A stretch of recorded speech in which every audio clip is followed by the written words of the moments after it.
Okay, everybody. Hey. We're teapotting. Teapotting. All right, everybody. This week we've stepped away for another look at a cool gaming mat. Welcome to the Weekender, by the way. Yeah. Welcome to the Weekender. This time I've chosen the gaming mat and the game I would like to play on it. So, yes, this is a continuation of our favorite gaming mats. Yeah. Weekly. Yeah. Ish. Okay. Weekly-ish. So this is a fantastic one from the guys over at Kraken War Games. Yes. This is the Winter Cobble City Mat, which looks fantastic. Flippin' love this one. Yeah. So it's a 4x4 neoprene mat. Yeah. With some of the most beautiful hard stone cobble textures. It looks absolutely wonderful. Yeah. The resolution on this mat is good. More specifically, though, it just has a beautiful, beautiful texture to it. So much so that whenever Justin laid the mat out, I said, we totally have to create a winter set of terrain for this mat. So what we did was we were pulling together some of the foreground buildings and stuff like that, because our plan in the new year is to potentially vlog a live blog, a kind of a parts to painted that me and you are going to do, where we're going to have a go at how much can we change, how much stuff can we do to the foreground Mordenberg buildings. We've already seen a bit different. Yeah, we've already seen how well the ruins of Daldor weathers up. Let me grab a piece of it here.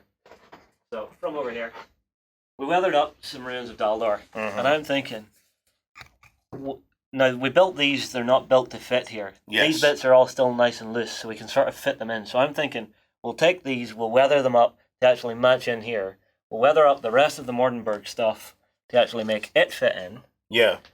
But the one thing I say that always makes these mats even better is those little incidental bits. So I'm going to pop down for a sec. Now, while he's popping down for a sec, some of the stuff, Justin, I want to explore in the new year when we come to do this challenge on the table is I want to explore changing roofs for thatch and stuff like that there. Yeah. Because snow lying on thatch, I want it to feel as as cold and as crisp as possible. So we'll maybe even play with an airbrush, will we, to see how we can frost things up. I have to start learning to use an airbrush in the new year. So he has to start learning the airbrush. This could be another challenge to do it. There's another thing I want to do, because I want to make this a War Machine board. Yes. I want to make it so that we can actually swap it out so it's not steampunked, right? Mm-hmm. So one of the things the guys at Foreground do is you get the upgrade kits for some of the buildings. So you see these extra insert panels you get here.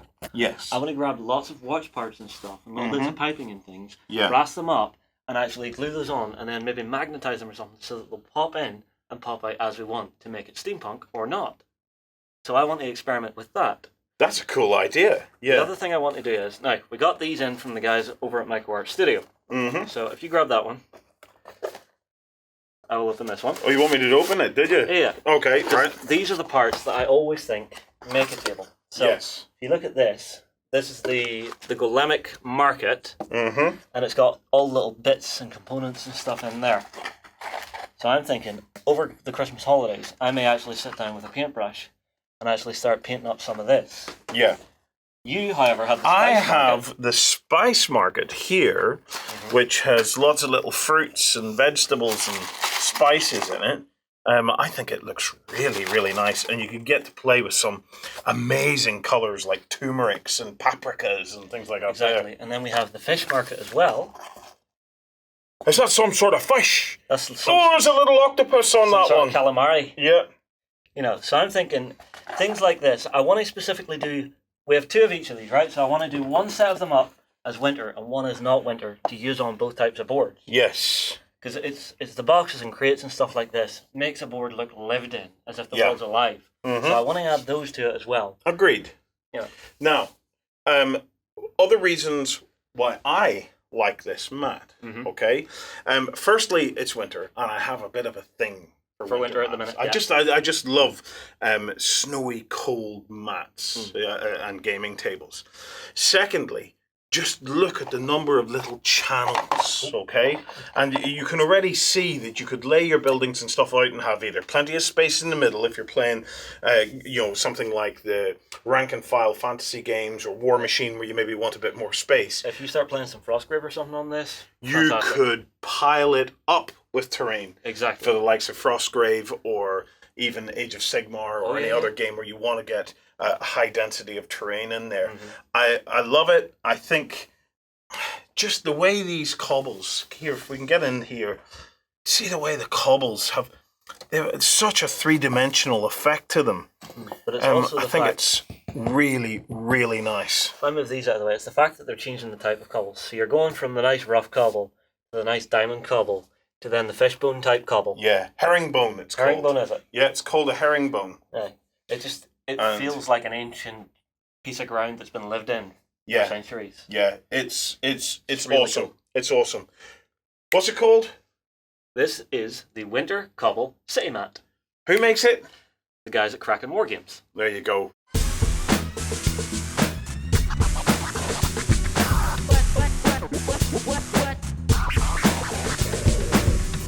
I'm of course joined in the studio this morning by Ben. Hello. And of course, Justin. We have a mega packed show. We've got loads to tell you about. UK Games Expo tickets on sale, and we have our gifts for Christmas. So our Christmas gift guide, which we're going to do as a segment that basically, let's be honest, when you get to that point, you're going to pause. You're going to grab your other half and say, oh, there's something in this room you need to look at. And then press play and turn the speakers up. Anyway, but before we get to that, we just wanted to pass our condolences on to the family of John Dever, who sadly passed away this week. John was behind Lone Wolf. Some of you may know it, others may not. It became a huge kind of video gaming franchise. But Ben, you know a little bit about Lone Wolf and its origins. Yeah, so it was one of those things that he'd sort of dreamt up originally as a setting for his D&D campaigns and things like that. He'd drawn in a lot of influences from comic books and all sorts of different things. The whole sort of basis behind it was that you were playing as these guys from Kia, I think it's called, who are like these rangers who are sort of a little bit like monks as well. And it was all about them fighting the darkness back through this series of adventure books, a little bit like fighting fantasy and things. The original series and stuff was fantastic, got ported over to America, has then been since republished by Mongoose and all sorts of different things. It's now got a whole selection of interesting ways to get involved with it. So you can play it as an iOS or an Android game. Yeah. We'll have a whole bunch of links below and stuff. There's an adventure game as well. So there's a role-playing game by Cubicle 7. And there's also a whole bunch of ways for you to play it free online too. So you can play through the book, and has a little stat keeper next to it as well, which is really, really awesome. So you don't have to worry about dice rolls and things like that. And it'll almost keep you on the track and keep you pure and honest as well. So you won't be able to lie when it comes to sections of the book anymore. Oh, you mean that moment of going through an adventure book and just holding your finger on that last choice you made, just in case you go, oh wait, there's a troll, it smashed my skull in. Yeah. Well, our hearts go out to Joe's family. He's another one of these unsung heroes of the industry, and we hope that Lone Wolf itself will continue long into the future in Joe's memory, and we're very interested to see what happens to it. On my running order, it then says Gaming Mat of the Week, Justin. But which we've already done. All right, okay, we are done on that one. Yeah, we already did that. Right, the big news this week. UK Games Expo tickets have now went on sale. And they're flying out the door. Okay, so I'm just putting you on warning. A few things to keep you abreast of. So the UK Games Expo takes place in the Birmingham NEC. It's been growing like that. We are going along this year. We're acting as media partners, so we're going to have a couple of teams at least sprawling all over UK Games Expo over the entire weekend. We want to meet as many of you guys as possible, so we're going to have some fun. But we'll be announcing closer to the time some of the interesting things that we're going to be doing and getting involved in. No, it's a 3-day event, isn't it? Yep, it's all weekend. Yeah. It's the closest thing that we would have to Gen Con. Pretty much, in the UK. Yeah. Now this is going to be interesting because it's going to be more of a marathon instead of the normal sprint that we have at Salute. Yes, yeah. So if you're a gaming company, a miniatures gaming company, there's a huge influx of miniature gaming now taking place because they've covered board games, RPGs, So a little tip for you guys in the miniature side of thing, if you're looking for new markets and stuff like that, or people that who are not currently playing your game, this is probably one worth checking out. So if you head over to the UK Games Expo webpage, they have exhibitor packs and stuff there as well. They've announced their sponsors. So sponsors this year are Mayfair Games, Hawk War Games, Catan Studio, Battlefield Hobbies, Geek and Son, who I'm very interested in meeting, Osprey Publishing, and Paizo are the ones that we know about so far. And Ben, there's some seriously big events going to be taking place at this. Yeah, there's always loads of really great events, and one of the big things that's coming next year as well is that Fantasy Flight Games have announced that it's going to be the place for their European finals, so you'll be able to come along to that from all over the place and play in all their different games like X-Wing, Netrunner, Star Wars Destiny as well as is out now as well, so there's some really good stuff for you to get involved in and get really competitive about, because the winners from that can all go over to play in Worlds in America at the Final Fantasy, oh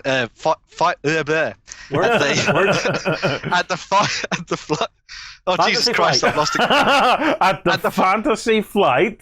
That's the one. At their World Finals over there. Oh my God. Robo Ben is glitching today. I'm glitching out.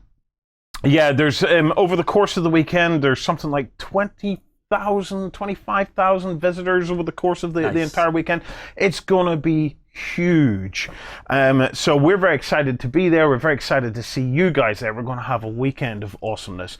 During the day, you go and run all the stands, and then they have a board game library with hundreds of board games. Nice. You can check out the board games for free, and you can then go and play the board games all through the night. Nice. They also have probably one of the most amazing bring and buy sales I've ever heard of. Yeah. You gather up all your stuff that you want to sell, okay? You take it to them in the morning, they check it all in and barcode everything, okay? Right. And then you walk away and they sell it, and you have an app or a mobile page on your phone, and during the day you can see what they have sold, so you can go and say, oh, I'm going to go back and collect some cash, and then I'm going to spend it on such and such. I don't have to be stood at a stand selling my stuff. You don't have to sell the stuff. They sell it all, and you can watch it in real time on your mobile and see how much extra money you've got to spend on goodies. You see, I just imagine myself bringing a pile of stuff along, giving it to them, and then walking through the rest of the bring and buy, and then accidentally buying something of mine again. I don't have that. Oh, I don't have that. Yeah, I'm going to have. Oh, I like a look at that. Got some... Oh. Okay, so yeah, UK Games Expo, head on over. The tickets are now available. These aren't the event tickets. Right. These are the actual access tickets to the show itself. So let me make sure I've got this straight. So you have access to the show, and then there are sub-events that you There sign are up some to events after that you can sign up to individually after that. Got it. So, next up, next weekend, there is no Weekender. Yes. Because we have the Dropfleet Commander Boot Camp kicking off. I've been waiting for this one. Woo! So we have been working away on all the gaming tables, space stations, and even another little fleet. Yeah. You will see more about that next week. All getting ready for the boot camp. We're very excited about it. Tune in next week. We'll be live blogging all weekend, and there's going to be prizes, both for the people that arrive to the boot camp, but also, just as importantly, if not maybe more importantly, prizes for you guys as well, so you can win some awesome stuff. As well as that, yourself and John got a game of Dropfleet in. We did. You butchered a game of Dropfleet. We did again. To be fair, right? I watched this one, and the mistakes. The thing about making mistakes in war games or in any kind of tabletop game is once you've got it into your head that such a thing works in a particular way. So in your instance, you're supposed to pivot the ship before you move it. Yeah. Whereas you were moving and then pivoting. Yeah, and so was John. We were both doing it. Well, this is the thing. Ultimately, it worked out entirely fair because you both played it exactly the same way through the entire game. Yeah. It's just not as the rules were written. But this is the kind of thing that you find with a tabletop game. When you make a mistake on something, you then make the mistake the whole way through. Yeah. And then I love it on YouTube. We love people pointing out things that we can improve on and stuff like that. But the thing is, I've had a chuckle to myself about this. You made 482 mistakes during that battle report. The other way it could be put. Did I make the same 4 mistakes 100 times each? Or the other way it could be put is you made one mistake 400. You made the same mistake 480 times. So did you actually make one mistake or 480 mistakes? I'm not gonna argue this one. That would just fry my head. On a serious note, the Let's Plays are just that. They are Let's Plays. If you're interested in the kind of the official how-tos and stuff like that, we do have videos for that. We're recording little intros for our Let's Plays just to make that a bit more clear. So if somebody comes along to a Let's Play to watch it, we're basically us couple of idiots are saying, whoa, we like changing rules and tweaking and hacking things. We also can get some stuff wrong because we get overexcited. If you want to watch the official version of how to play this game that we've done with the game's creator, if we have one, we go click here. So it's just something that we had kept in mind from the feedback that you guys on YouTube and on Beasts of War have been putting forward, and we thought to ourselves, do you know what, that's worth mentioning. Yeah. Because there are games where we deliberately kind of tweak the rules and stuff like that as well. There are times when we will forget rules, but I think because we both forget them, it does balance it out to a reasonable level. Yeah, the other thing to bear in mind is we play so many games. Yeah. That it can get a little confusing. We will admit it can I have get had a little. the playthrough effect a few times. It can get a little confusing. Anyway, that's your lot for updates. We're going to take a very quick break to tell you about some hubs, and we're going to get stuck into the news. Fight for the Iron Kingdoms as a warcaster. Take control of the mighty jacks, arcane devices, and dark sorceries to bring the fight to the War Machine Hub on beastsofwar.com. Become a general of mighty armies at the Kings of War Hub. Take command of elves, dwarves, and orcs in this game of massed fantasy combat on beastsofwar.com. So we're at that part of the show where these two guys get to tell me what the hell's going on in the world?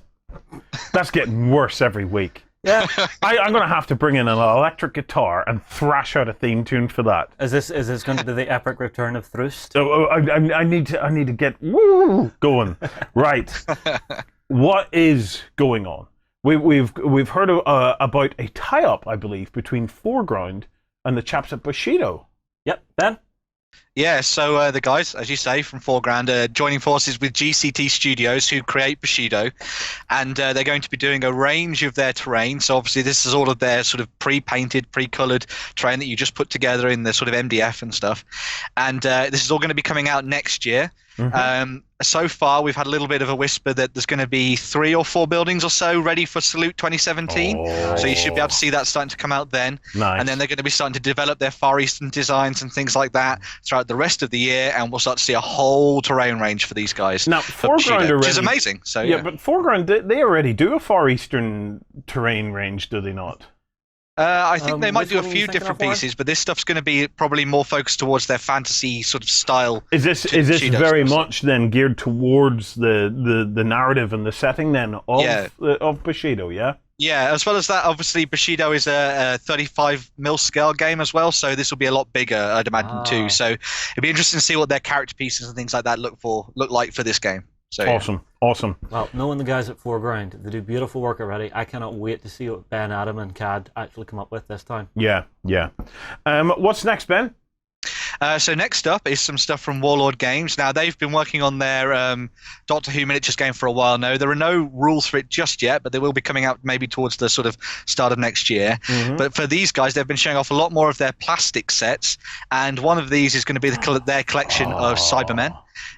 So yeah, they've been working on some Cybermen for the game. They're going to come in sort of push fit, so they're nice and easy to put together. I think it's sort of more of an entry level thing for people who've come from Doctor Who into this, looking at it in terms of like a collectible side of things as well. The really cool thing about the set itself is that it's going to be done over the whole range of the Cybermen. So you're going to have the modern Cybermen that we all know and love from the latest series and things, but there's also going to be the guys that are wearing effectively sock masks on their heads. So they're going to be a little bit furry and they're a little bit spray on silver, but yeah, there'll be Cybermen throughout the entire of their history for you to play around. No, let me get this straight, okay? The Cyberman collector set Does it have all of these variations in the one set? Yes, it's going to have variations from every single one of the iterations of the Cybermen throughout it. There's going to be like a sprue for each of them, I think it is. Nice. So you'll have about 4 or 5 of them on each sprue, I think. So and then, what, I assume that after that we're actually just going to see the individual Cyberman types come out in a box on their own, I would hope. Maybe, yeah. So it'll be interesting to see where they go with this. I don't know obviously if you would even need it. Like, how many is there? 1, 2, 3, 4, 5, 6, 7, 8, 9, 10. So like 10 sprues in the one box. That's just crazy. Yeah, that is just crazy. Yeah, I mean, it'll be interesting because obviously nobody really knows how it's all going to play out on the tabletop just yet. So it'll be interesting to see how many you actually need. I mean, in a given episode, Doctor Who probably only runs away from about 3 or 4 Cybermen. So yeah, it probably makes sense. Yeah. Can we bring up the models again? Just have one more quick look. Yeah, because they're really nice. I really like that. Yeah. So I'm looking at the newest version of the model here, Bennett, and I've got to say, for push fit, I think it looks really, really good. I don't know why you would want anything any more complex than that. Well, they're also doing the same kind of thing for their Daleks as well. We've seen a couple of previews of that over the last couple of weeks. Yeah. And they're designed in the same way, so they're 2 halves that you put together, and they're effectively ready to go from that as well. And the detail on those is great too. So they're doing some really nice stuff with their plastics. Yeah. I think the Daleks look lovely. I've only one slight heartbreaking moment with the Dalek. Okay. The bin lid. All right. the bin lid. And I don't even know how they would have done it. It's kind of one of those gamer wish list things. So it doesn't turn. Now the thing is, it's the only articulating part on a Dalek. So in those models, it's the only thing. If you have 400 Daleks, which I will have, I will totally have 400 Daleks. If you have them, it was the only thing that you could have changed. And bear in mind, 360 of them would have been different. The rest wouldn't. I wouldn't agree. But it was the only thing I was going, it would have been so cool if that had a change. Yeah. Otherwise, it's cool again. Because again, we don't know what the rules are. You're not going to need 400 Daleks, but I wanted to do a Dalek Necron army. You see, here's the thing I'm thinking. Because of the way this is probably going to play out, you may not have too many of them on the table, so it wouldn't really matter. But I do understand what you mean about having that articulation would be nice. Yeah. But I think this is really designed just for ease of play, for anybody to just go, oh, it's Doctor Who. Grab that. Oh, let's pop this off the sprue, put that together, and we're done. Yeah. But it's where the whole industry's headed at the moment. How many companies now are we starting to see moving to pre-assembled miniatures? Yep. Steamforged did an announcement in their keynote recently at their big event. Do you know what? It's actually here on the running order, so I'm just going to wait for that one. But it takes us nicely into that whole thing of the pre-assembled miniatures. But before we get that, we have another couple of bits of news. Ben, what's next? So the next up is some stuff from Fantasy Arc. Now, we have actually looked at some of their terrain in the past, and they've been developing this series of wood elven buildings for you to use in your fantasy games. That's lovely. The newest set of stuff that they've been previewing is for a new sort of house design, but also effectively like a river dam or sort of a river fortification, which immediately starts us thinking about what kind of things you could do in terms of the Hobbit, because you could obviously do the escape from Mirkwood with the barrels and bonds and stuff, where they're coming down the river, escaping from all the wood elves as the orcs attack them at the same time. So yeah, it's some really nice looking terrain from these guys. Loads of intricate details worked into this as well, and it has that really nice elven feel to it too. So you've got all the leaf designs and stuff worked into everything. So yeah, some really good stuff from these guys. Yeah. I think that is absolutely beautiful. I can totally imagine doing that with almost like skeleton bone type colors. Then adding slight browns in for some of the branches, and then I would absolutely either do the roofs green or try and find some way of maybe blasting it with different airbrush colors to make it like an autumn ready gold, ready brown kind of thing. Wouldn't that be lovely? It's really nice to see that they've got some gentle curves working into this, because a lot of MDF kits you see, it's hard to work that kind of shape into it. So it's nice to see that they've done that. It's so beautiful, Ben. Yeah. One of the other interesting sort of uses for this that I've seen people talking about is that not necessarily in Skyrim, but in the older Oblivion game for Elder Scrolls, there are a lot of elven designs worked into those locations. So you can almost do that same sort of thing that you were saying there with the sort of whitey gold look to them, and the autumny leaves, and set it in a different world entirely from Lord of the Rings if you wanted to. And obviously you could use it for sort of old Warhammer Fantasy and everything else as well. So really absolutely beautiful. Staying on the topic of terrain, for you Drop Zone Commander players, oh boy, has this been a week for you. So Drop Zone Commander have officially tied up with the guys over at PlastCraft and created a colored range. Check this out. Yeah, so this is their fantastic range of 10mm scale buildings that you can use for Drop Zone Commander. There's a whole bunch of different designs being shown off here. You've got it's some of the things we talked about in the article is they've got quite a few of the sort of standard looking buildings that have almost like a block of flats feel to them that you could imagine from the modern day, but then you've got the slightly more over the top and sci-fi looking buildings too, with the triangular ones. Got the ones that have got the nice slopes to them as well, which are very, very cool.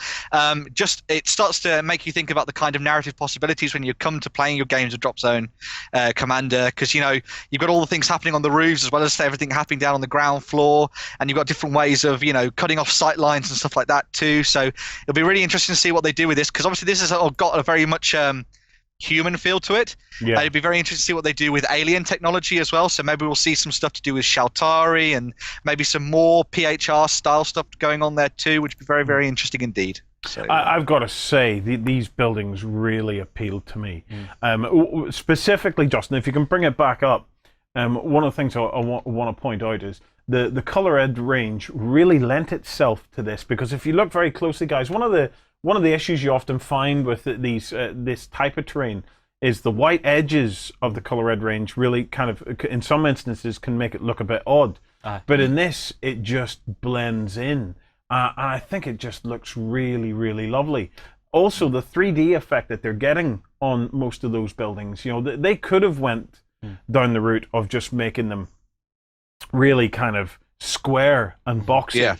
A bit like the cardboard stuff that you already get with Drop Zone Commander.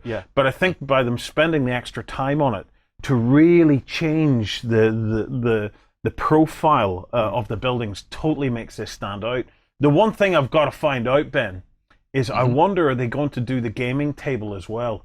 I wonder, will the gaming table be something that they sell in bits and pieces? You've noticed what I've noticed, haven't you? What's that? The fact that the road and the actual footpath, there's maybe a 1 or 2 mil difference there. Yes. To actually just take it from just being a flat sheet to play on, which is a real nice one of the other things, if you can go to the very last image that you brought up there, Justin, which I thought was absolutely lovely, that one there, is, if we zoom out just a touch, look at that nice kind of sculpture. It's little simple things like that. I wonder, is that made using some cast-off bits that you can then heat up with a heat gun and twist? I don't know. PlastCraft have in the past done sort of smaller, effectively scatter terrain sets that they've used for the likes of Malifaux and things like that. So I'd assume that maybe further down the line, if people really wanted to see that kind of thing, PlastCraft would put together sort of more characterful pieces like those, the sculpture that you say there, maybe a couple of bits and pieces for the roadsides, a couple of bridges, for example, things like that. So it'll be interesting to see where they go with this. As I say, I'm really interested to see what they do if they look down an alien path. But also one of the things that I was talking about with a couple of people when I was looking at this terrain is what you do to effectively ruin it. So to add a little bit of vegetation and stuff to see when the Scourge have destroyed the city. So you could have like vines and creepers going up the sides of it and things. It'd be very, very interesting to see what people do with that. I would be tempted to keep this stuff clean and pristine. So you would see this as one of the frontier worlds that the Scourge would be invading then?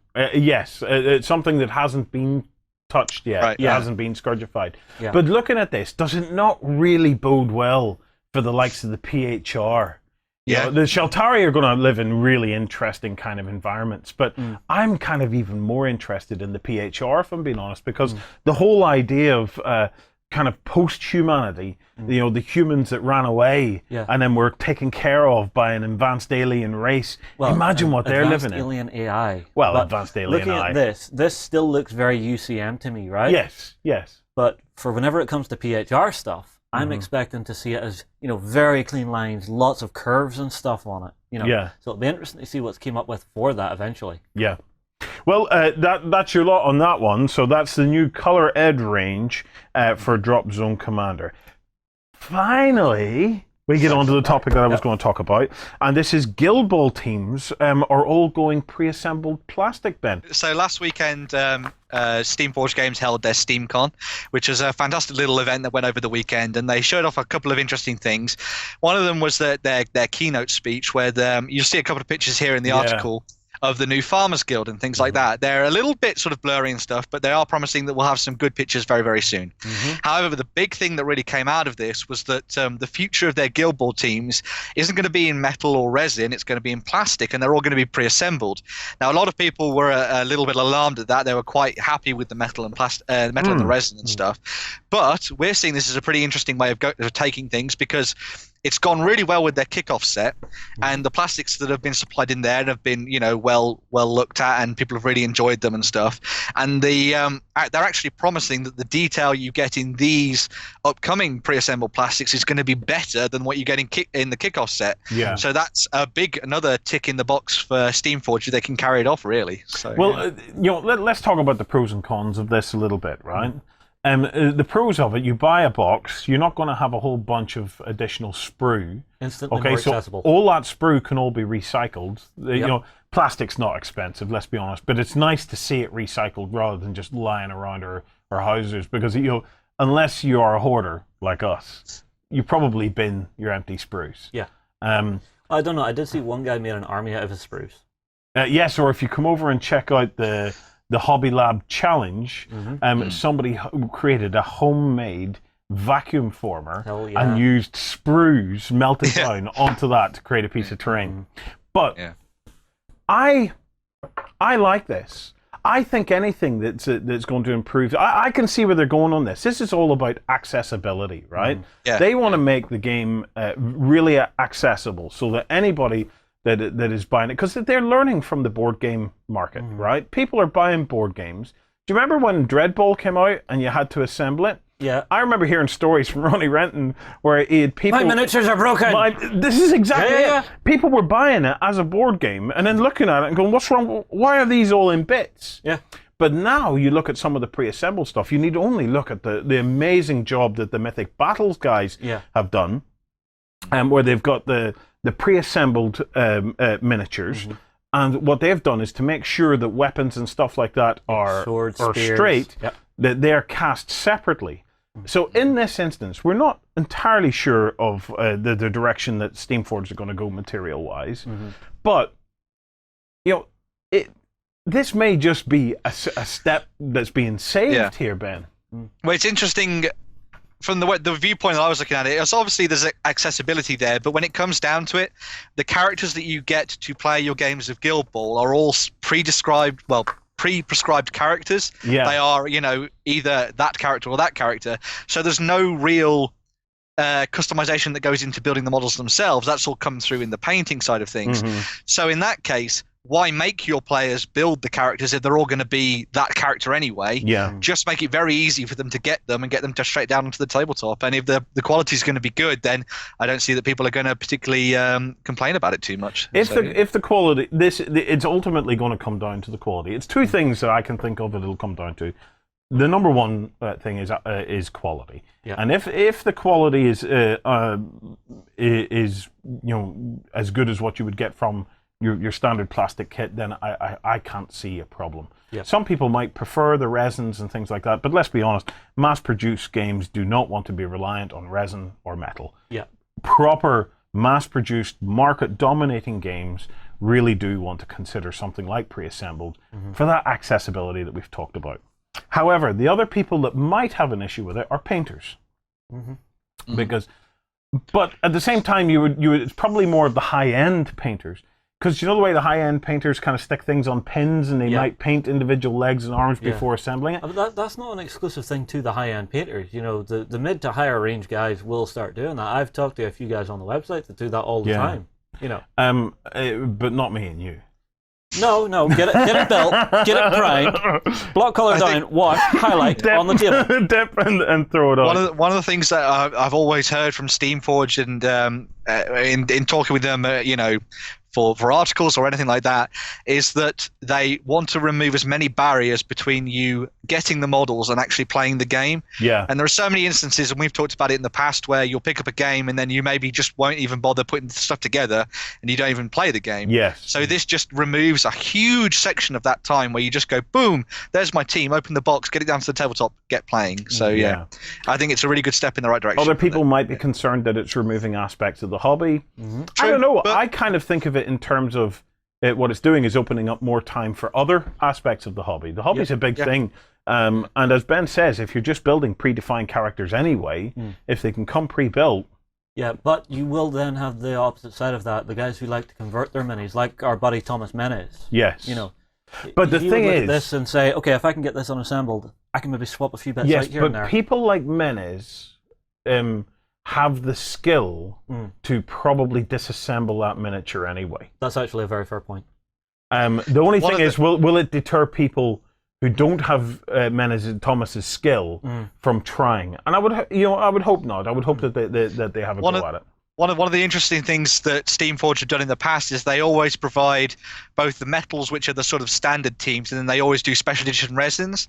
And I don't imagine they're going to step away from doing the special edition stuff too often. So I'd imagine you'll still be able to get kits anyway. They'll just be, less readily available, and they might come in and out of fashion as people ask for them and stuff. So what we could be seeing here is basically just a replacement of the metals aspect. Yeah. And the high-end resin bits still stay. Do you know what? We'll be keeping a close eye on it till we see. Right, we're going to take a very, very quick break, tell you about some hubs, go and get whoever it is that's buying you Christmas presents, all right? And have them hover in around the back, make up some sort of excuse. I saw a mouse! Or there's dirt over there that Warren, needs... I swear, needs, you are as subtle as a brick in mid-flight. Anyway, they don't need to hear this bit, but get them there, or turn this way, way up, because we're going to be talking about the ultimate gift guide for gamers. We'll be right back after this. It's time for 28mm World War II action. Will you recreate history or reshape it your way? On the Bolt Action Hub at beastsofwar.com. Enter into the dangerous dungeons of myth as a mighty hero and stand against the darkness. Visit the Myth Hub on beastsofwar.com and begin your story. Hello and welcome back to the show. We're joined by John. Ooh. This is our Christmas gift guide, but we kind of made a mistake that this gift guide is probably best for those people who are buying for gamers. Ain't that right, John? That is correct. Ain't that right, Justin? This is totally legitimate. Yes, so you guys may, can chime in here, but this would be especially useful for people who are buying for gamers and don't know what to get them. Okay, right. Let's get stuck in. We could retitle this thing, If I Loved a Gamer, Here's What I Would Buy for Them. Right.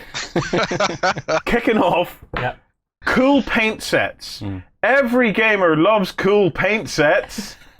Right. So let's talk through some of the cool paint sets that we think should be on the must-buy, Christmas list for any gamer. Right. Okay, let's bring it up and talk about it. Okay. All right. The first one, we cannot not talk about this company. It has to be the Army Painter. Yes. Because this year that's spelled ARMYPAINTER. Army Painter. Yeah. Okay, let's do this. Yeah. So the first thing that they did this year, which I thought was really good, is they've came out with licensed war paint sets, right? Yes. So if there's a game that your person likes, do it again. Just make sure they hear that. Yeah. So if there is a game that your significant other likes, this might be perfect for them. Or anybody other than a significant other. Okay, anyway, bring it up on the screen here. Yep, okay, here we go.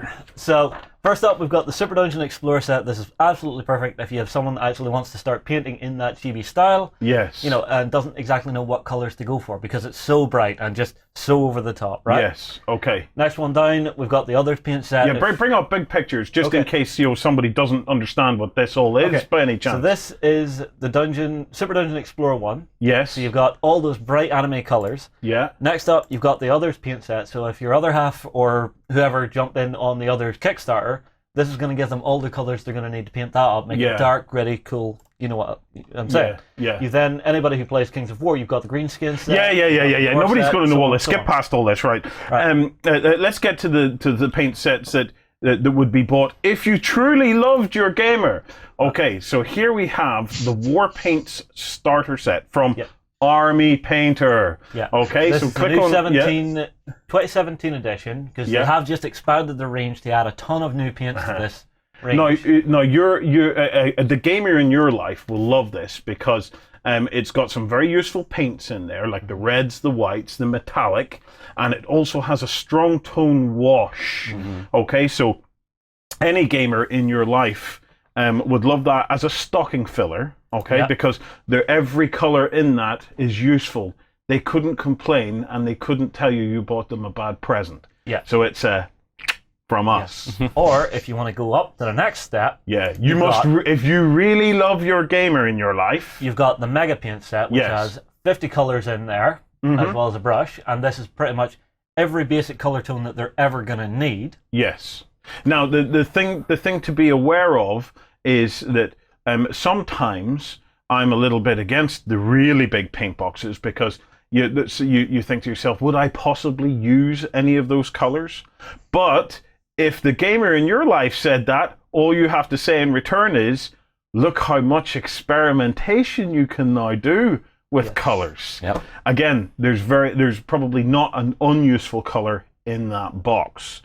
But that's 110 euros worth of love there, so that's deep love. Okay. But we have to have the deepest love of all. The deepest love of all, which is the complete War Paint set. 124 colors with some brushes. Yes. So you're getting a set of 5 brushes in there. This is every possible color, shade, nuance of a change that you could want to do. Our house painter Roman just finished doing a set of tutorials with us. He used this set and only this set for every last tutorial he did. Yeah. So if you had a gamer in your life and you wanted to give them the ultimate gift where it was basically saying, I have full confidence in you being able to expand your ability, this is the gift to give. This is the gift that just keeps on giving. And this one is also limited edition. It is limited edition. But when we talk about deep love, we're talking about 200 and something euros, maybe 299 euros? 299 euros. That is proper deep love. You will really love your gamer to get them that. On a serious note, why this is particularly good is because it follows a system. So in the previous set, we talked about how you had each main color. In this one, you have each main color plus shades of that color. And the reason shades is important is because for novice painters and seasoned painters alike, it saves time and it gets them to experiment with layering. So you have your base color, your low shade, then you have your mid shade, and then you have your high shades. And they're all in there, and they're all nicely mixed, and it allows them to paint armies fast. So if you have a Kickstarter addict in your house that has a bunch of miniatures that aren't painted, you might want to consider something like that, because especially for board game players, because they will have miniatures that require such a breadth of different color, color choices. That something like that is just, it would be a godsend for them. The other thing I've noticed is, you see, there's sometimes whenever I'm actually painting miniatures where I want to slightly change the color of different leathers. Yes. So you're into your leathers. Yes. So the belts and braces will be a different set. The leather section is coming up, by the way. So. And then, your boots, you want a different color. Your sword scabbards, you want a different color. So this will actually let you make those slight changes in tone to actually differentiate stuff and make your miniatures pop more. Yes. Or to put this simply, if you want the gamer in your life to worship at your feet, this is the gift for them. Right. Paints. That's it for paints. They're the paints that we're recommending at the moment, because they're cool. The pigments and everything are great. Paint racks. Okay. Yes. This is something. Oh, I wonder if she's watching. This is something that I have loved looking at recently and would love in my life. Right. If you have paints, or if you have a limited workspace, and many of us are limited by workspace, because we don't want our hobby to take over the house.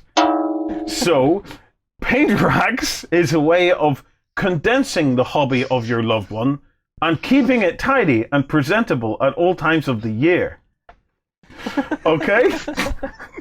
So, let's start with the TT paint racks, the TT Combat paint racks. So, Ben, what can you tell us about this? We'll give you an opportunity to talk. So there's some really great paint racks that the TT Combat guys do. They do them in lots of different styles as well, which is quite interesting. One of the things that they've really taken a sort of angle on doing is making sure that they create paint racks that's not only suit the sort of Games Workshop style of pot that you'll normally be seeing as well, but also the dropper bottle style too. One of the things that I was really looking at when I was, peeking through all the different stuff that they have been showing off is actually their brush racks, actually. Yes. Which I'm actually, because one of the things that I always mess up is that I ruin the heads of my brushes by just leaving them in stuff. Yeah. And like sometimes I'll miss the plastic tips and things, but I think that little brush rack and stuff that they do is really, really good actually. So I might have to end up picking up one of those just to have by the side of my painting station, just that it's keeping everything nice, and so I don't have to keep going out and buying more and more brushes basically. Yeah. But some really good stuff that these guys do. Also, this can be very easily put away in a cupboard and will fit perfectly and remain out of sight. Agreed, Justin. That is gift genius. Right. The other thing about the painting racks is that for anybody that was buying a painting rack, bring it up. If you loved your gamer very hard and bought them the Army Painter paints, you want to find gaming racks that say the word Vallejo on them. Vallejo, because they are compatible with the amazing Army Painter paints that your gamer loved one will love. Okay? Yeah. I think this is going really well. Yeah. Right. Nobody noticed you. Nobody has noticed anything. Also, if you want to spend more time with your gamer loved one, you need a mobile paint station. Mobile paint stations will ensure that they can sit beside you and not retreat to their hobby cave, thereby adding more love to your already loving relationship. Get it out. Yeah. Get it out. Okay, so here we have it. This is the mobile paint station, where any loved one could put their paints into this and then sit on the sofa with you and paint while spending quality time with a loved one. Well, surprise, surprise, I actually have one here. Ta-da! As if by magic. Is this the actual one that we were looking at on the screen? This is the exact one. So okay. Camera two. Okay, so which camera? Oh, wrong camera. There we go. Yep. Okay. Yes. So this, very, very nice, very easy for you to wrap if you're a little bit fumble-fingered when you're trying to wrap stuff. Yeah, it's called the XLC Wargame Terrain XLC Paint Station from thexlc.co.uk. Yeah. Right. Actually, let's let me open it up. Here, yep. A lot of people worry that whenever their loved one actually starts building something like this, it's going to get messy. Yes. So I quickly want to show that this actually goes together. This will not mess your house. Yes. And again, it will help your loved one actually contain their hobby. It also has a complete instruction sheet for putting the four pieces together. Yeah. And one of the interesting things about this particular... What is the interesting thing about this? Does it... it's the way that it pops together. So. Right, okay. Let me see. What do you do with that bit? Okay, just give us a sec. Okay. All right, so this and this all goes here. Yes. All right. Those pop onto the end. Yes, but there's stickers. It's like doing IKEA with this, man. There should be stickers on this because it's got a pattern. You have to peel it. I think this all peels off. Yeah, well, peel it. John, you peel that Give one. me a bit. Oh, here. I've got it sorted. Okay, so let me bring it onto the close camera.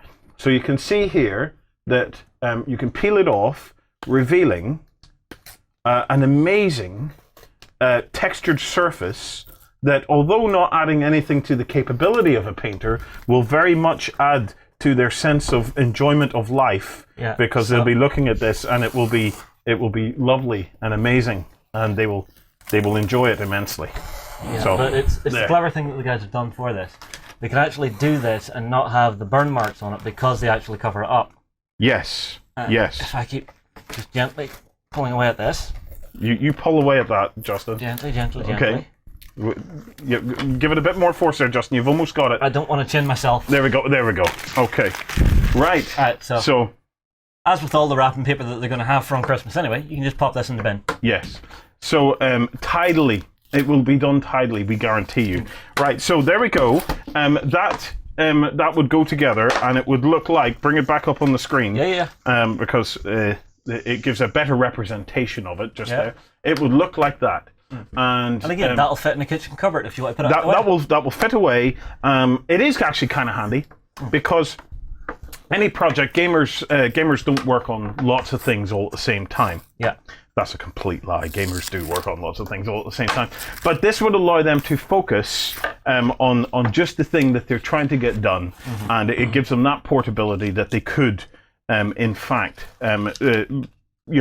spend quality time with those around them at Christmas time rather than hiding. Away. Yes, rather than hiding.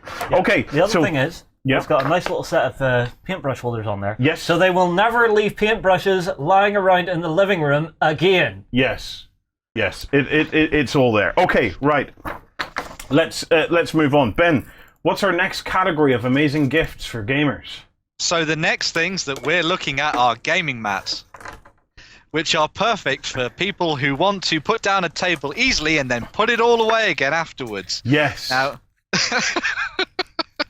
the first lot that we're actually looking at are from Deep Cut, who have done some really cool stuff. And the two that we've picked out here are actually great for someone who wants to play fantasy games and someone who wants to play sci-fi games. So you've got two different mats that will work for two different genres, and they could maybe even switch over as well if they wanted to as well. So, Yes. yeah, and some really good stuff from Deep Cut. So these are from Deep Cut Studios. That's DEEP CUT Studios. Now we can't explain enough why gaming mats are the perfect Christmas present for a gamer that you may love. Primarily, it gives them a gaming table that can be rolled up and put into the cupboard and not take up valuable space. Yes, and the grass mat that is shown here will not let small green particles of grass fall all over your living room floor, so you have to hoover and hoover and hoover and hoover and hoover and hoover. I never even considered that. The man is a genius. Yeah. It only happens around this time of year, but he is a genius. So definitely, they are made of a material that is not unlike a mouse mat. Mm-hmm. And they're excellent. And you have the option to actually just get a PVC vinyl one, which is smaller again, and actually a little bit cheaper if you want it. You prefer the PVC to the leather? No. I like the mouse mat though. Okay, next up we have GameMat.eu. Yeah. What have they got? This is the Forgotten Realm mat. This is the one that we actually used in our Volsung game recently. So this is the 6x4 variant, but it goes all the way down to a 3x3 mat. Yes. So it's really nice, and the table we made with that was just absolutely beautiful. I think this is a nice generic one. You can do fantasy, steampunk, horror, whatever you like with this mat. Yeah, no, it's worth mentioning at this stage that if you were buying a mat for a gamer, okay, your safest bet is probably to buy them a 6x4 mat. So 6 foot by 4 foot makes for happy gamers. Yeah. So any mat, 6x4. If you can't get 6x4 or you don't love your gamer that much, 4x4, 4 foot by 4 foot is a good choice. And if they have annoyed you, 3x3 is a good choice. Forget about 3x3. Do not buy your gamer 3x3. You will waste your money. For maximum flexibility, you're confusing people now. 6 foot by 4 foot or 4 foot by 4 foot if they haven't been a good gamer all year. Okay? Right. Finally, we have another one by P-Work Wargames. Yes. What is that? This one I like because it's a Dungeons and Dragons mat. So this one is specifically designed so that your gamer can actually draw out their dungeons on this mat and play out the games of Dungeons and Dragons on it. It is one thing that I have always looked for as a role player. Okay. Because it lets me actually just draw out it. I guarantee you there will be people in the comments going, "Holy crap, I have been looking for one of those." Okay. Trust me. Yes. It's called the RPG Battle Grid from P-Work War Games. Yes. Okay? Right. Next up, you're going to hate me for this one, okay? But I wanted to get creative, okay? If you're the gamer in your life, okay, it talks about terrain and they love making terrain, you want to get them hot wire cutters from the Hot Wire Foam Factory. Yep. Okay?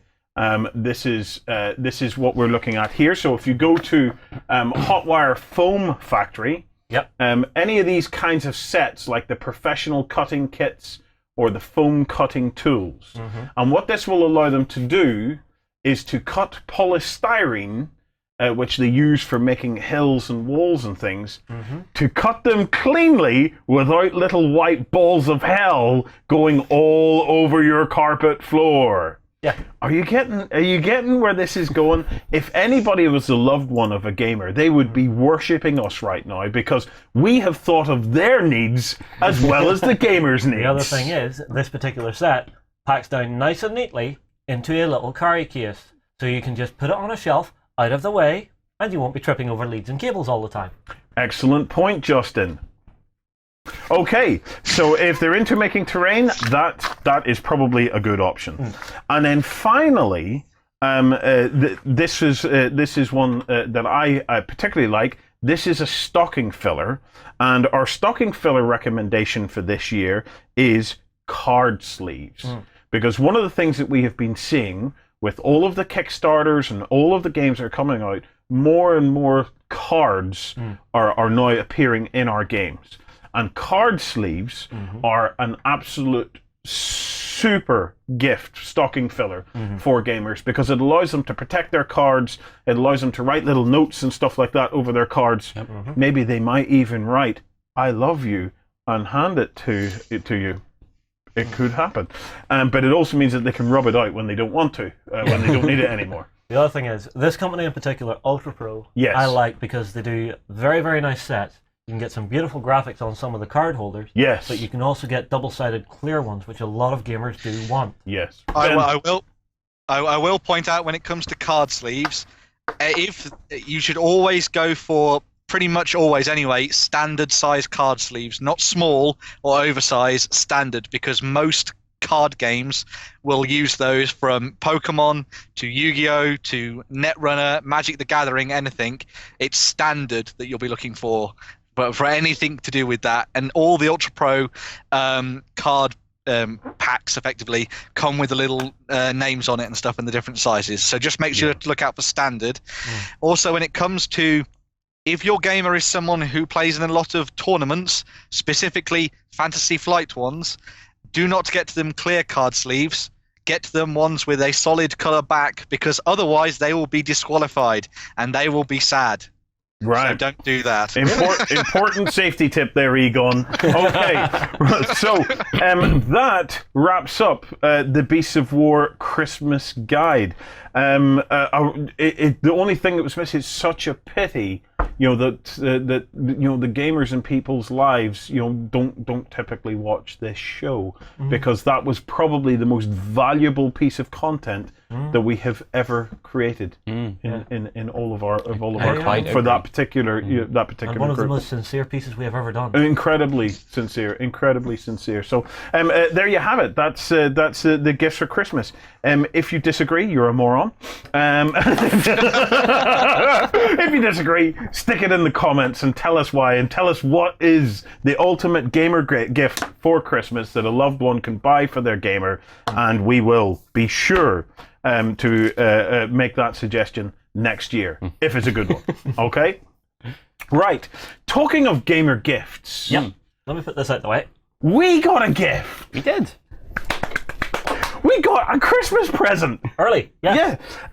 So let's bring it in. Whip it out, John. Whip out that Christmas present. Now, while you're doing that, you guys might be wondering, but I have some buttons to upgrade here on my widgeridoo here. Yeah. So if the camera suddenly changes. So if the cameras start to change, there we go. Hang on. This actually works out perfectly because I'm starting to bring out the bits. And there we go. And let me see. I'll put this button on. And there we go. Nice. That was almost seamless. We're almost professionals at this now. So, we were sent by community member Scraggly Beard, okay? Completely out of the blue. This Forge World tank. It's the Macarius Vanquisher. Yes. Now, do we have a picture of it, Justin? Assembled. Where do you see what this thing looks like? Technology work. Ta-da! Oh my God! She's beautiful, isn't it? It's Oh! so pretty. I hadn't actually looked at it today because I thought it was just going to look like a Baneblade. But it's so beautiful. Yep. Yeah, that's no being laid. That's no being that's a wow. And then the painted variant. Mm-hmm. Now this is something I want to see done on this, is some of this nice scrim netting. Yes. Because that looks like a really nice detail to have on it. Well, lucky you said that, Justin. Yes. Because the painted version on their website is the painted version they do in the Forge World Masterclass book in Volume 1. Right. Interesting. So we can have a check out of that. Well, can we have a quick look through some of the components? Yep. So, John, if you want to start grabbing bits out of the bag here, I've got a few to start us off. Yep, that's fine. So the first thing to show off is the actual side tracks, and these are actually an interesting design because once you pop them on, they won't pop on because of a big lug that's on them. Yeah. Now I do have a piece of advice for this. You see, if you ever get a large vent like this, Yes. take your pin vise, bore through it all the way, put about 4 holes down this side, 4 holes down this side, and then hit it with your craft knife, and that'll make it a hell of a lot easier to cut off this big nasty thing. John is looking at you weird. How do you cut off a big nasty thing, John? A razor saw. Or you could just get a razor saw. Is the loved one still there? A razor saw is a great Christmas present for your gamer. They are made by The Army Painter. Army Painter. Okay, so we've got the main hull as well here. Yep. This is quite the lump of resin. is that? Ooh. You know, it's actually a really nice clean cast, and they've even cast in, if you look in here, a lot of the engine detail and stuff. Yeah. So that's really nice if you want to leave that open. I think I absolutely would. I would leave as much of this open as I could. I'm going to just tear off a little bit of the flash, because then when your turret goes on, this thing just starts to look mean instantly. Does the turret push in any more than that, Justin? There's a big lug underneath. Oh, there's a lug on that one as well. Yeah. A razor saw would sort that. Yes, a razor saw would sort that. Yeah, so if I start grabbing a few bits and pieces here. Okay, So let me we've go got in. this, which it goes down onto the front of the hull, I believe, Yeah. to actually make a little piece here. Which carries a twin-linked hoojamajig. Twin-linked autocannon, I believe it is. If anybody's thinking stubborn. of buying us a gift, maybe a bottle of bleach or something for Justin's fingertips would go quite well. Apologies for that. So- You've then got twin Vanquisher cannons, which are going to mount onto here. yeah. You've then got Death Corps of Krieg troops. Yep. Really kick-ass. Oh, mate, this is just Then got- amazing. Rear engine deck. Main gun mantlets. John, you should be saying this. Yes. Exhausts. I like watching you struggle. More exhausts. I believe this is for a sort of a little side-mounted turret. Oh, let me guess. It's a sponson. Sponson, yes. Yeah. Yeah. All right. This, I believe, is the turret component, which will sit down in here. Yep. We then have an autocannon, which goes up on the top. This is Heavy stubber. Heavy stubber? Yes. Slightly bent. Yeah, but that can be fixed with But hot we can water. fix that with hot water, yeah. Another one of the sponsons. Yeah. Some oil drums. Fuel tanks. Yep. Wait. Wait. John, Yes. these are all our Bane blades and everything. What are they? And is there any historical significance of these things? Was that just spare fuel? And did you ever find these on actual historical tanks where they ran around with barrels of bloody fuel on them? T-34s carried them. Mm-hmm. You know, that iconically T-34s and JS2s carried them. A lot of Russian stuff. The British tanks that went into the Second Iraq War Yeah. carried 2 barrels on either side at the back, and they were extra fuel, but you could, on some tanks, you can link it up to a fuel line and it'll pump straight in. Oh, so you don't have to actually get out of the tank? Yeah. But are they not very exposed, you know, to that if you fired a grenade launcher or but- something, it just creates more fire? Well, Would you rather have it explode inside the tank or outside the tank? But surely it would drip in. No, you can airtight. You can air seal the crew compartments off. Doesn't matter if the engine catches fire. They're more concerned about keeping the crew alive. Okay. So they are actually fireproof inside. Yeah. So adding this to your 40k tank is a thing. There is some significance to that. Yep. Okay. Yep. All right. Next up, we have the belly plate, which is some nice detail on it. Yep. Oh god, that is nice. That will eventually go in there after we razor saw again. Yes, razor saw again. the other bits off. We then have spare bits of track. Well, you've one bit of track. I believe that's probably to cover the piece that you have to cut. Yep. From so the that will side. cover that. And then is this spare track? That's spare track, yeah. Which you'll put on the vehicle somewhere. You get 2 of those. You then get the mud guards. You then get some. Are they not mud flaps? They're just like tin mud guards. Yeah. Okay. All right. You then get some of the extra weapons. So you've got radio antenna, little connection point. I think that's another stubber. Is it a stubber? Okay. Well, you've got a heavy bolt air flamer and a stubber there, and then the connection point for that sponson. You get 2 of those. I see a hatch. You get 2 hatches. Is that the rear hatch or the front hatch? That's one hatch will go here, and the other will go onto the turret. Okay, so it's the top hatch and the lower hatch then. Yep. Okay, yeah. And then you get the other little sprues, your sponson components. And that is it. It is a ton of parts, isn't it? It's a beautiful. You do get the other set of tracks as well. Yes. Right. Right. Here you go, John. Yep. Now, bring up the picture of it again, because the next thing is we are going to do a parts to painted on this bad boy. Yep. Okay. So, John, let's run over some possible ideas, but ultimately, what we're going to do here is we're going to leave this up to Scraggly Beard. We are. So Scraggly Beard is a thank you to you for sending us this amazing. It is amazing because this is stuff we could never get. So it just absolutely blew us away. Almost tear of the eye type stuff because we would never be able to get this kind of stuff. So John saw this coming and promptly went. Yep. So, Scraggly Beard, we're going to leave the final choice up to you. So, post in the comments here on beastsofwar.com of what you would like us to attempt. Attempt being the operative word here, but what you would like us to attempt. Please supply reference images. It'll be sometime in the new year, and we will do a full parts to painted with from assembly right through to completion as a live blog. I will also note to Scraggly Beard and to everyone present in this room, I have been wanting to buy one of these for about 5 years.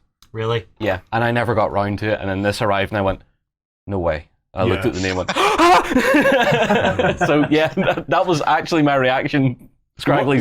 What are some of the options that we could do with this, John? Now, all of our tanks currently are desert. in a kind of a desert scheme. Okay, so one of the routes is if we wanted it to fit in with the tank company that we've got, and we could go down the route of the desert scheme, and then it can be fielded as part of that. However, I'm quite happy for us to look at any kind of a scheme because the way the Imperial Guard and stuff works is they would have pulled in tanks from anywhere if they could have got them, especially stuff like this because.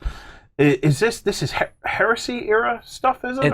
I believe it was designed pre-Heresy, and it was sort of a design that kept going in a couple of Forge Worlds after the Heresy. Like only a certain number of Forge Worlds had the construct and the tech. I would imagine it's a very, what's the word I'm looking for? Venerable bit of kit? Yeah.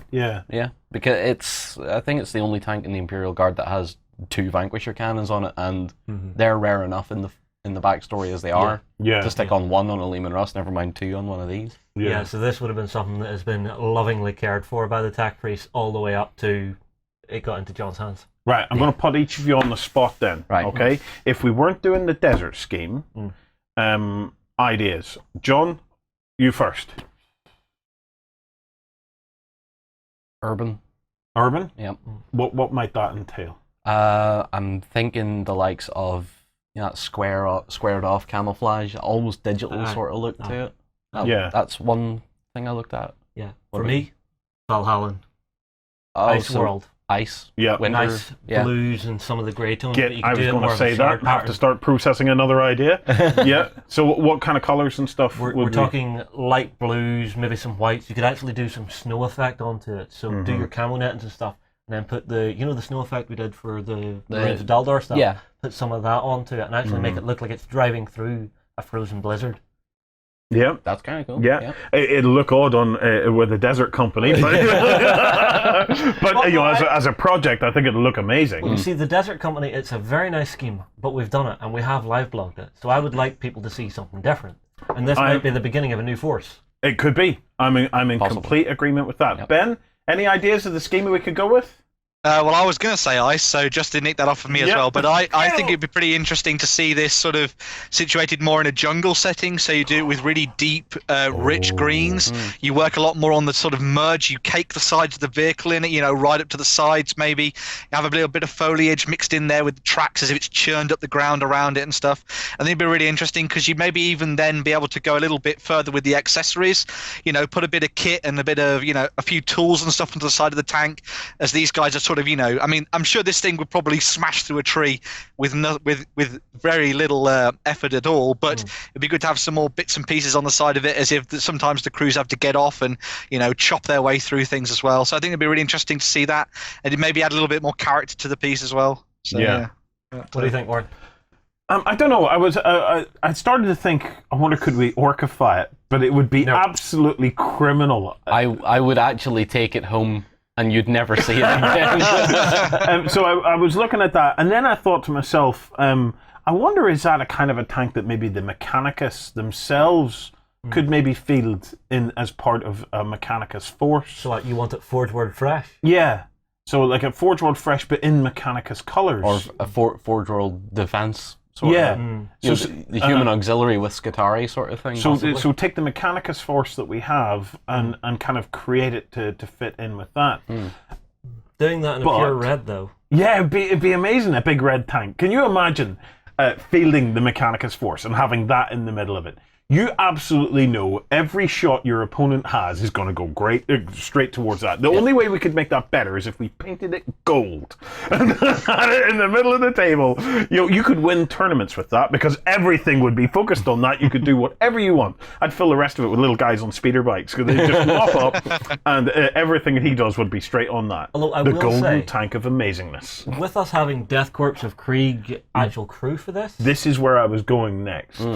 Could be nice to actually try and do a Death Corps sort of colour scheme. I was about to say, you've read my mind, Justin. I've done that twice. Read my mind. Now I'm just waiting to get. I was going to say, could we do something the Death Corps, and what kind of colour scheme? Like if we go back to the colour scheme that they've done on the Forge World site, it's olive with a little bit of colour to it. But could we do grey?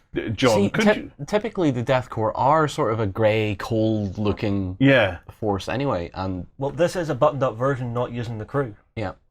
So, but it has Death Corps. I wonder, could we do that kind of? Come up with a kind of a color scheme. I'm bringing Ben. Come up with a color scheme that is kind of more grey, cold. You know, almost like cartoon Nazi.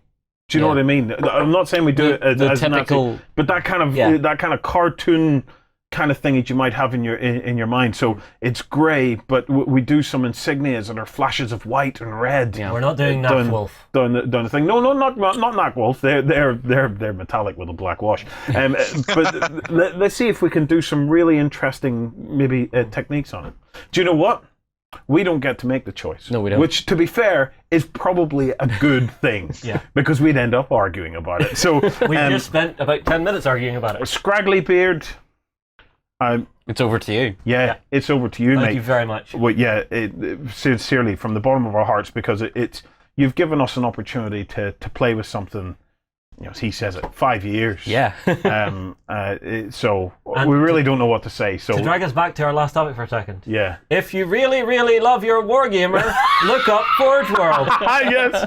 If you love your wargamer, there's probably not a wargamer in the world that wouldn't enjoy a piece of Forge World landing out of Santa's sack. All over the floor. Right. John, we're going to let you go. We're going to take a very quick break. When we get back, we're going to talk about some Kickstarters. Anime cyberpunk style meets skirmish combat in Infinity.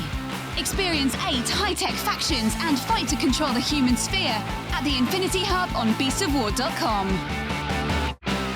In a world controlled by massive corporations, a steady aim and split-second decisions are needed for your megacon to complete its goals.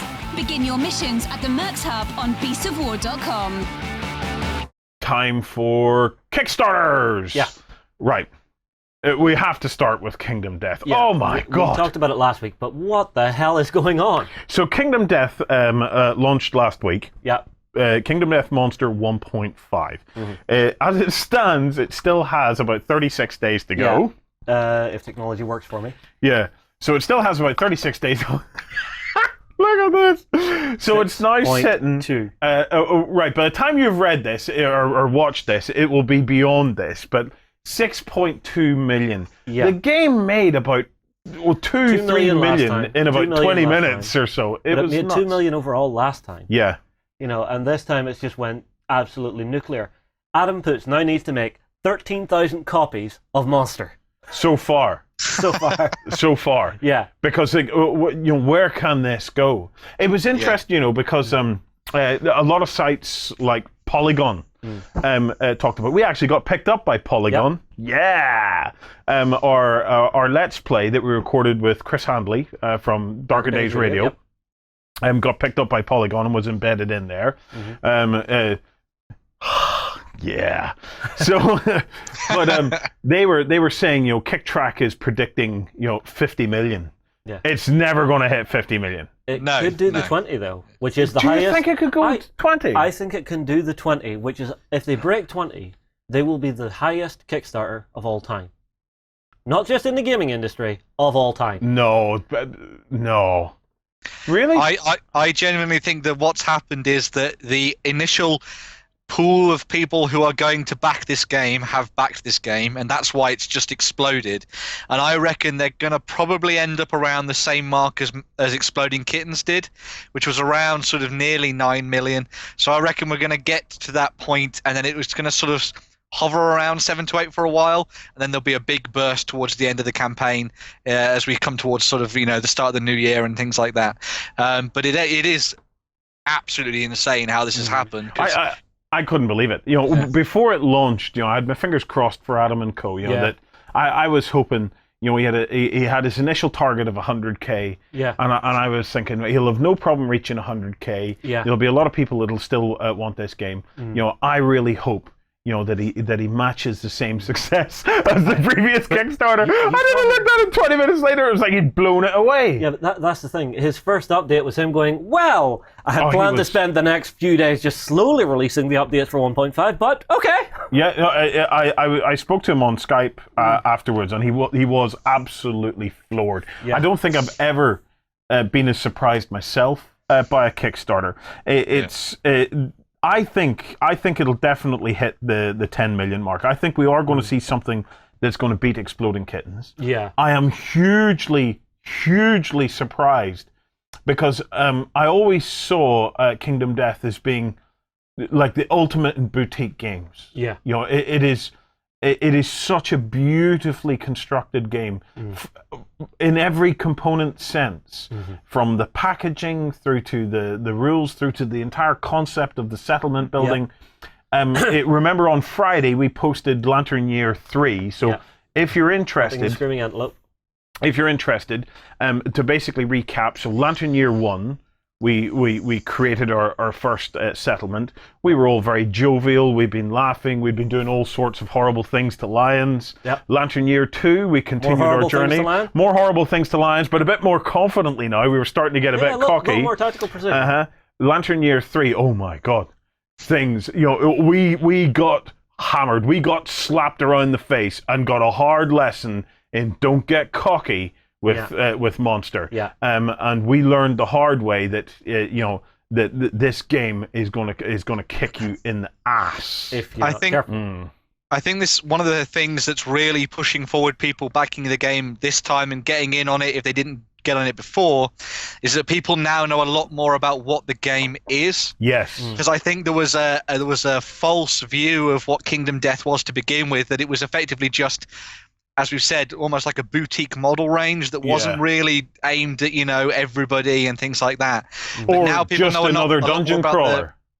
Pardon, sorry? Or just another dungeon crawler, which unfortunately, if you didn't pay attention to it, it had the look of just another dungeon crawler that played in just a square space that didn't have any tiles. The one thing I do like, though, is that Adam has actually planned for people who already have the game by doing the 1.5 expansion pledge. Yes, you can buy an upgrade pack. Exactly. Yes, so if you already have the game, there's something for you in this Kickstarter, which is a nice touch. But Ben, I think that the game is starting to appeal to a lot more people because, as you say, people were originally looking at it thinking, oh, it's just really nice models for a dungeon crawl, and now people are getting to see a little bit more behind what exactly is happening with the camp and the settlement and things like that. I think the inclusion of the first hero expansion is something that's really going to draw people in as well, because even though that's a little bit further down the line, I genuinely think that that's going to really buoy people into getting involved in the game, because there'll be people that will come into it, play their first games, and then they'll come back to it again looking at it and think, right, we can actually start at a different level, we can start as veterans, we could try a different type of story. So I think they've really planned well. Adam's really planned for the future of the game and the development and sort of carrying it on so that people almost have this as a permanent part of their collection in the future. So Now, I know some people were a little caught out by the delivery date because the delivery date says 2020. But to try and put this into context, that's not delivery. You don't have to wait for everything you don't have to wait till 2020 to receive stuff. It's going to start delivering from 2017, and there's a number of waves of this. Now, we know that that this product does take a lot of time to create because the attention to detail in this product is like no other. Yeah, exactly. That's Adam looking at it going, look, I've done this once before. Here's my estimate of how long it's going to take to get this done and get it done right. Yeah. So it's a thing for this. And based on the amount of work and effort that went into Kingdom Death originally, I think it's a fair enough estimate. And it'll be interesting to back this, knowing that you're going to be receiving stuff over the next few years. It's kind of fascinating to me. Yeah. The other thing is the end date. It ends in the new year. Yes. So I'm sitting there at the minute going, I can't jump in on this just yet. But as soon as that new year comes, if I'm clever right now, I have time to save up my money. Yeah. And then as soon as the new year hits, I have a few days to actually go, okay, I have enough, jumping in. Yes, but the other thing to remember is you can also, I believe, on projects like this, go in at a lower level back and then up it when you get to the pledge manager later on. You can kind of up your pledge. One of the other things that I've seen mentioned on a lot of different sites as well, and it's something that I think needs to be addressed, is the fact that a lot of people saw the original Kingdom Death. We talked about like false impressions of it, was that it was just this sort of, it's just sexy miniatures kind of thing, and like it was sexy for the sake of being sexy in some cases, in people's opinions or whatever. But now people have actually seen what you actually get in the main boxed game. They're like, oh, okay, it's more just a gothic horror game. It's not all about these sexy miniatures. They're the additional extras that you could pick up as pin-ups and things like that. The actual game itself isn't really about that. It's about the sort of more finely detailed, sculpted gothic horror element of the game that comes through that angle. So I think that's an important thing that people need to look at when they come to the campaign, is that that's a side bit of what they do with Kingdom Death. The actual game itself is very much more towards that sort of Dark Souls-y style look and feel and theme and stuff. So it's a fabulous story. It's one we'll be watching closely over the next few weeks, just to see, can we get a new record in the gaming market? What has it got going for it? It's a much higher pledge level than Exploding Kittens. Okay, so it doesn't need to be just as popular in terms of overall number of backers in order to reach that. And a lot of the backers are by this stage now, having been through Monster, the first iteration, they're utterly committed to this project, so they will be backing high a lot of people, and some of those pledge levels are pretty big. It's like much bigger than I could ever back. So but this game has one of the best replayability factors I have ever seen. Yes, because as soon as you start a new game, your story could go a completely different direction from what you've already had. It could. It's fascinating stuff. Okay. Our next and last Kickstarter for this episode is a Kraken Scatter Terrain. Now, Justin, tell us a little bit about what we're looking at here. So earlier in the show, you'll have seen the wargaming mat that the guy sent to us. Yes. This is a Kickstarter that they currently have running to do some really nice junk scatter terrain, which is really, really cool. So you've got things like, tires, gas tanks, refrigerators, bathtubs lying around. And it's those nice little extras that, say you're playing a game of Dark Age, having these down on the table, it's like I keep saying, it's the little bits that bring your gaming table to life. Yeah. And we actually got a little package through from them. Do we have some examples of this? I have them here. Oh, happy days. Ta-da! So, I am going to open this up and start throwing some of them under the closed camera for everybody, because they are really, really nicely done and really nicely detailed. So, first up, we have a really nice one here with a refrigerator built into it, a dilapidated old couch. Yeah. So dropping this down onto, say, our desert board for Dark Age and actually scattering some sand over this. Are these resin pieces? Yeah, they're resin cast. All single cast very nice. Yeah. And just they're all done by Hysterical Games, who have done a lot of stuff for other companies as well. So they're a big established sort of resin producer. That's Rob, isn't it, over at Hysterical Games? That is. Yeah. Then the resin is going to be top notch on these. So. And there's just so many different details in this. Yeah. I think it's just fantastic. Right, look, bit of a bathtub here. Yeah. Is that what that is? I think it's a bathtub. It might be a bathtub. I don't know if that is a bathtub, Justin. But the details are brilliant on this. Yes. Yeah. And then the guys actually sent us through the painted set, and whenever you see it painted and all rusted up and stuff, it really does look nice. I tell you what, though, this stuff would work lovely even in 40K. I can see this sitting on a city table. Oh yeah. And it just being the kind of it doesn't have to be post-apocalyptic in that sense. I'd quite happily play a city fight or something and have these bits and pieces lying about. Yeah. Well, I mean, like, even depending on how you paint them up, you could use these for Walking Dead because they don't have to be quite so rusty. True, yes. So you could have these as additional pieces to add to your Walking Dead games, which would be really nice. You could actually do a nice junkyard scene on your table. It's effectively adding that next level of effective what I guess we call set dressing almost. Yeah. So you take your basic terrain elements like buildings and large areas of vegetation, and then you add this kind of thing around it to tell a bit more of a story and a bit more of a narrative. Because, for example, if you set up some of these as a barricade, well, that means that somebody was defending this place, and it almost marks it out as a place that maybe you should defend, and you can tell a bit of a story around it and things too. So it's just good, sort of honest stuff that you need to make a tabletop.